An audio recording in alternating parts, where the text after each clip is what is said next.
Hello all, welcome to the ICE Talk Show Designer's Glory with me, interior designer Sonia Potdar. This is the season 1 and we are at episode 4. Today we are going to talk about the trending wellness hotels, and on our panel today we have architect Khozema Chitalwala, architect Behzad Kharas and architect Alisha Chitalwala. So when we talk about wellness, it is all about living a peaceful life, a healthy life. It is all in tune with nature, and these spaces are designed to go in tune with nature and lead to a holistic well-being for everybody. So when we are talking about wellness hotels, is it more into the medical wellness, or we are looking at general wellness in terms, detoxification routine and all that? So it is just basically taking a break from your routine. Wellness in its own perspective is basically treating an individual, okay, and ensuring that that individual walks out healthier and when I say healthy, I mean not only physically healthy but also mentally healthier. We create a space that is conducive for that treatment to happen or for that transformation to happen. Okay. You're talking about being as grounded To the earth as possible. closer to nature. That's what we are looking at. Correct. So, you would probably use more matte finishes, natural stones. I think the minute you can shut yourself off Yes, correct. is that point where you attain or you reach the well-being space. We are all careless about ourselves till we hit the pandemic. And then all of a sudden we all realize that taking care of our own self is very, very important. So important, yeah. What we are trying to achieve by doing yoga is to connect with the universe. Connect with a lot of energy, electromagnetic waves which are flowing around us and in the environment. And that is what brings the complete Wellness. I feel that for various people, various ways we can, people have to find their way towards being a great creative way to be more happy and well. Happy is the key word here, and happiness is within. Yeah. So when we are taking these kind of experiences, when you are designing such kind of a space, it is more of experiential design, and you're touching on how to activate the senses, or you have any side stories or design stories? I'll be honest with you. When we design such kind of spaces, we try to understand first and foremost is the location. What people expectation from that particular location where we are, where people could be with themselves and feel happy and go back rejuvenated. So you're talking about, having specific experiences. So any spaces you have designed with a particular theme for holistic living, for well-being or some adventures, any side stories that you all won't remember, where experience is the key word? I mean, there are many times when, and we all face these challenges where, whether it is a brand or whether it is a client that you're working for, they come with a very standard SOP, follow my guideline kind of a policy. And many a times the space, the environment can go far beyond that standard way, and that is where I would say is where we actually find ourselves as ones trying to tweak their brief and put it into the right context. I mean, any interior design, if you see that space, if you layer that space with, and not necessarily with multiple elements, but even layering a corner. So, whether you're putting plants, you're putting another table in front, you're putting an artifact in front of it. That process is what makes that whole space more livelier, right? We are looking at creating a very strong visual impact, which is soothing. Khozema so rightly said is about having mental peace and balance. So wellness now is not just limited just to the hotel industry. Wellness also comes into your office as well. It is, I think we are applying it to lifestyle in general. Like for me, anything can be therapeutic, right? So we have something where everybody can get their pets on every Saturday to the office, for example. Really? Yeah. Wow. So that becomes a therapy by itself. Alisha is looking at her dad. That's You want to down do the eyes already. You want to do this? So we just got a pet that we need to train that puppy. So the trainer is suggesting that we should bring him to more human social environment, let him socialize, and we'll take him to office every day. So he becomes more social, where he's more friendly to people all around. So as a wellness can be Wellness, pet therapy, it is officially a therapy. Do you find any wellness property or a hotel or a wellness center being designed in a city environment? No, never. It's always Why don't you find that? A simple question to ourselves. I'm not posing that as an architect or a designer, but because city urbanization does not allow us. So I sometimes feel that whenever I'm flying back from the holiday, moment my aircraft gets in touch with Bombay Airport Tower, all my signals here starts and all my worries and everything just starts. So this is something which is there. Now when you take off yourself and go to that, so when we go to a different environment, altogether a different environment, it brings us so much of happiness, so much of relief, because we are out of that mundane thought process, work, or whatever lifestyle we have during the 5 days of the week. And precisely if you look at hospitality as a segment, today the growth in hospitality is by virtue of people having understood the value of the happiness, which is termed as wellness. We are currently working on a project where we are doing absolutely in middle of a jungle, we are doing villas. Wow. And it's probably on one side with a lake, one side with so many crocodiles, lions all around, other animals all around. And what we are looking at is for stargazing, binoculars to each and individual villas. You can sit and see probably crocodile on a shore, laying on a sand bed, which has been specially created for crocodile to come and relax over there. Oh, such detailed planning, huh? So we are working with DFOs to understand, and we are currently monitoring the lion movement from that site. It's a very large site. So how is lion movement is there? So we are trying to create underpasses where the lion goes without any disturbance to the lake for their water drinking, and all the other animals can go there. So those kind of environments are going to create something which will take away all your tensions and all your burdens. It is actually giving us a chance to look and feel nature, which generally we don't. We are so engrossed in our routine that we don't take a look outside and see, there's so much beautiful to appreciate in nature, in daily life, so it's so beautiful out there.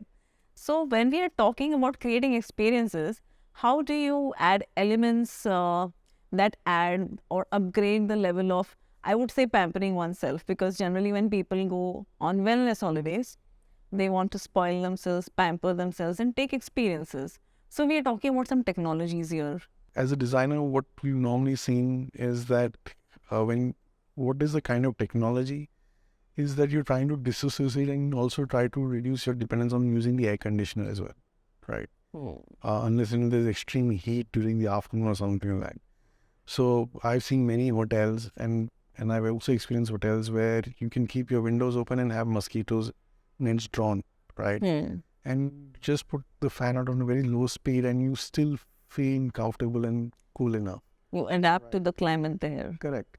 I think in a space for wellness, technologies which you're used to are not necessary at all. They are probably used more in the bathrooms to make that bathing experience like a spa-type experience, I would love to have a bath with plants in an open courtyard. In an open courtyard where I see that there is a breeze, which is where the leaves are moving here and there, and there is a fragrance of flower. Like that part is more that important. Would be real, more connected.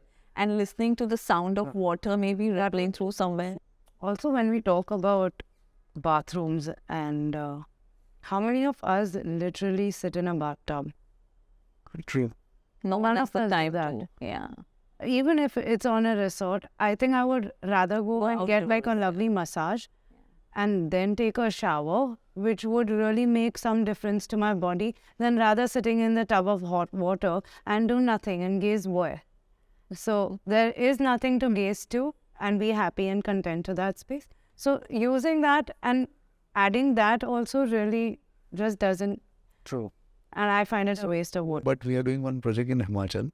The view is beautiful and pristine. Pristine means I would say that a beautiful view of Himalayas, and you will find in the month, the last time I went was in end of March, and I could see snow at some peaks over there. Lovely.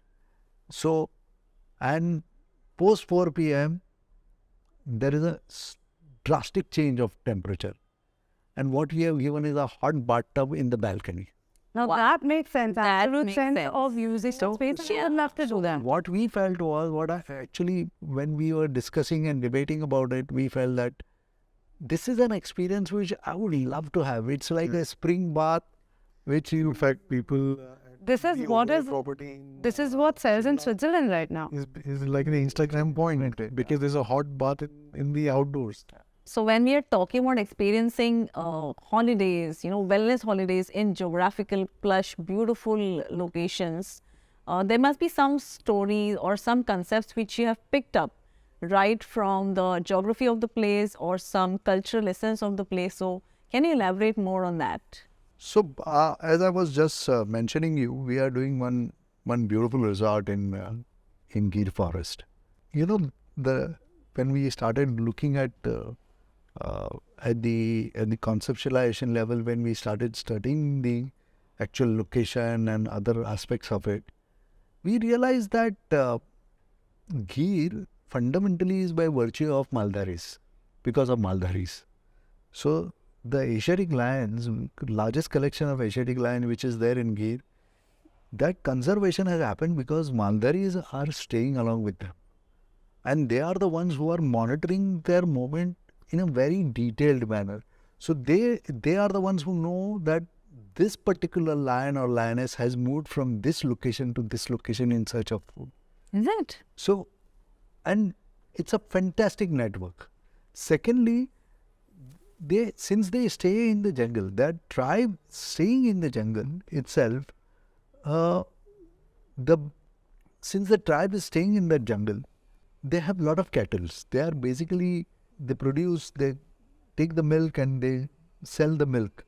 So the cattle grazing is feeding those lions, and they never have ever objected to that, because the cattle are being once in a while the cattle is being used as a feed. The lion does not come into the urbanized area. They are maintaining the ecosystem. So the ecosystem is beautifully maintained by them, and they are monitoring. Probably a Maldari would stand here and probably a lion can cross across him and go over there, because lions have a very peculiar habit. So even in our project which we are trying to incorporate, if he has had his meal and have drank water, whatever you do, he will not move from there. They are so strong. That's why they are known as king of jungles. So we have identified spots where we will be able to delimit those areas and see those lions idling, and they will not move for a couple of hours once they had their meal and water. Fantastic. So these are the geographical nuances which we can take it. So even when we are doing this project, what we are doing is we are trying to build a little better version of Maldari house. And what we are doing is we are trying to use earth ramp walls, the local Vela stone, those kind of things. Having designs which are contextual to your location is what he's trying to say. So whether it is in the form of the interpretation of the context is very important when you're doing hospitality projects. And that requires a lot of sensibility and sensitivity as well. And you cannot just take on something very literal and just plaster it and say, now we made the design contextual. It's not copy paste. Correct. So for example, when we did a hotel in Navi Mumbai, for example, right? So we said that what is the piece going to be behind the reception? So we said that let's take the map of Navi Mumbai and create and reinterpret it. You don't take on the map of Navi Mumbai and just plaster it and say that now my design is contextual. Coming back to the point is understanding and analyzing. And that builds up your sensibility and sensitivity. And that ultimately adds value to the design, which becomes an experience for the guest who because is you're trying to going build a new use that experience. space. How do you cannot Yeah. copy an experience and say now, like for example, I copy his design and say now this is the same experience It which has you're to having in be. Gir, now you're going to have in Mumbai. No, it doesn't work like that. No, you can't. Also, You can't. the locals stay in a certain manner there, wherever your geographical condition is.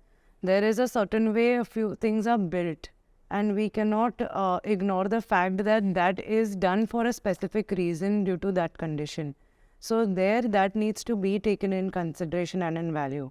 So that's also very important. So coming back to the point where he mentioned also architecturally, the material that you use does stand quite a bit of that importance there. Yeah. So if you go towards the Konkan belt, there is this laterite rock construction, and Correct. they're still plastering the walls with cow dung and all. They have developed this small staycation house, and they're plastering the walls and the floors with cow dung with beautiful rangoli, and they're maintaining the old world charm over there. And the houses there are amazingly cool in summer. So that's what we Yeah. enjoy as an experience. And Yeah, and when you're designing such kind of spaces, it is more about moving towards sustainability, because you're using the geographical, locally available The materials, and local craftsmanship also you can incorporate into it. Absolutely. Yeah, that depends. So concept, you can keep building up concepts in various ways, whether how you want to style it with your furnishing, color, like you mentioned in artworks, designs. It may not mean exactly, but there is something or some specific thing that that a particular place always speaks about. It may be about its art, it may be about its culture, it may be about as simple as a project that I know from that we have done at Designers Group, and the artworks got to do with the stitching work. Just stitching or mirror work, or what is adapted from where the location comes from. You're just trying to connect to the location is, and the colors from there. Birds, like he speaks, we pick up colors from the birds, the palette of that. So we're speaking from there, and that's how we offer back, and that makes it a complete package for you.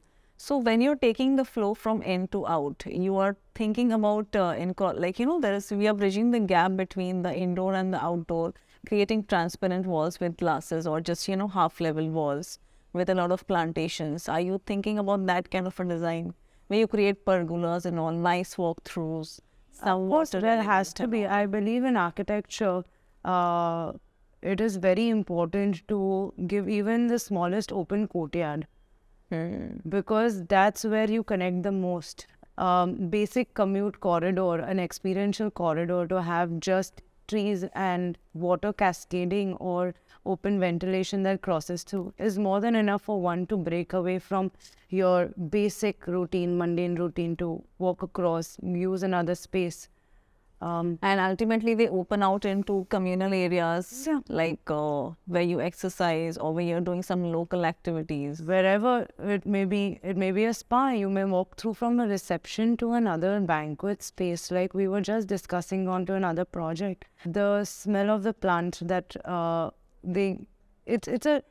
you don't need an extra device to make you want to smell or create that aroma. That is also naturally available to us. But when it comes to creating such experiential places, I love lighting as a designer. So how do you use lighting to enhance this experience? So when the sun goes down and when we start looking at the light, have you ever seen a white light being lit in somewhere in the cold places?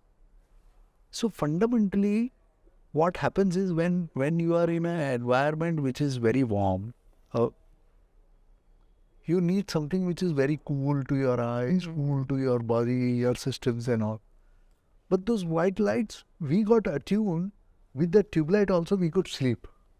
which was 100%, I think so. We were using, all of us were 4,000 to 6,000 Kelvin ka color temperature ka those lights are there. We have started looking into those temperatures now. Yeah. But the best spectrum comes from 27 to 32.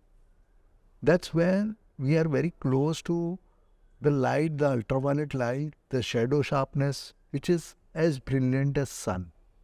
As brilliant as sun. So there is a distinct difference when you look at it. And the blue is extreme recharge of that white light. In the spectrum of light.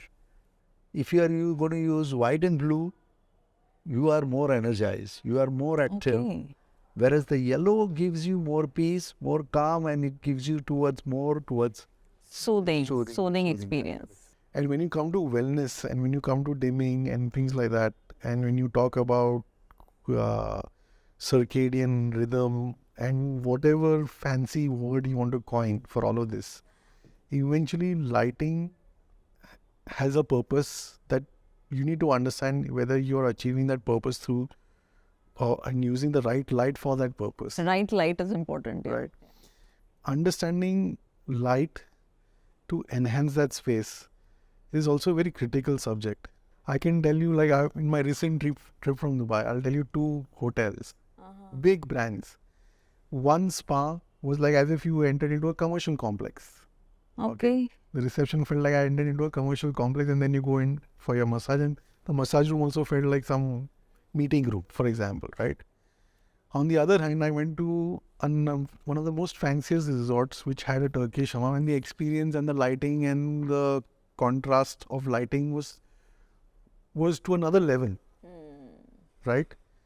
This is the power of lighting. Yeah.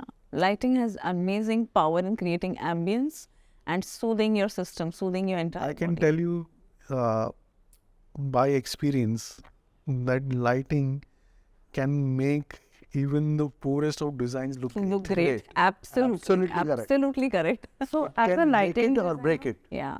So As a lighting designer, it's very important for one to understand whether what material also is there at the site. true.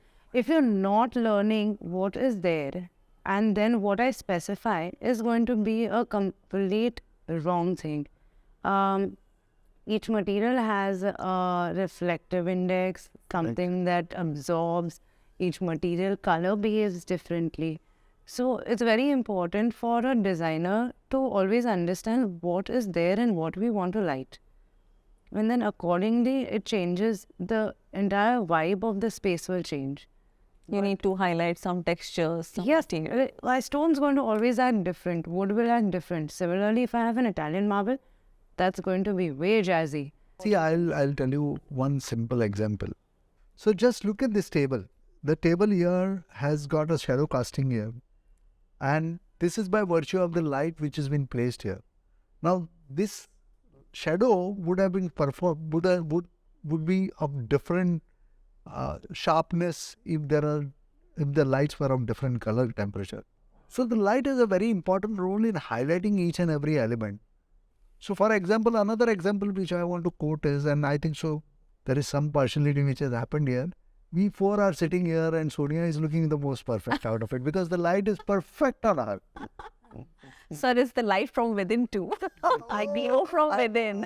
So the wellness starts here. Yes. So that's where we practicing. should be. So we should get in touch more, keep in touch more, so that Definitely.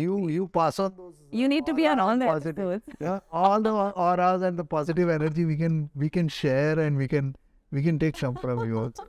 Okay, so we can happily conclude over here that this is like a global movement and which is focusing on wellness, taking experiences, and most importantly, finding the glow within. Absolutely. And we are going to start the rapid fire round with the lovely lady Alisha. If you could have an unlimited supply of one thing, what would it be? Then it would be money to buy more. Great, money works, yeah. Name the first word that comes to your mind now. Fun. Great. What object do you lose the most? Nothing. How? Wow. On a scale of 1 to 10, how stylish are you?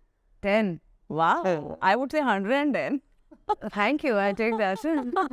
What is your favorite quote from a movie? Quotes from a movie. Really, I don't know. I think most of the Bollywood movies have some of the rubbish quotes. Rubbish. Yeah. Our Bollywood fan. They're too mundane. अच्छा, I'll give you one. एक बार जो commitment कर दी तो मैं अपने आप के भी ऐसे जा सिमरन जा जी ले अपनी जिंदगी. That's a nicer one too. Polka dots or stripes? Stripes now. Who is the gone? Oh, it's gone.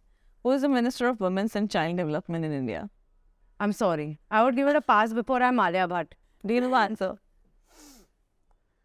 There are no more children. They are grown-ups.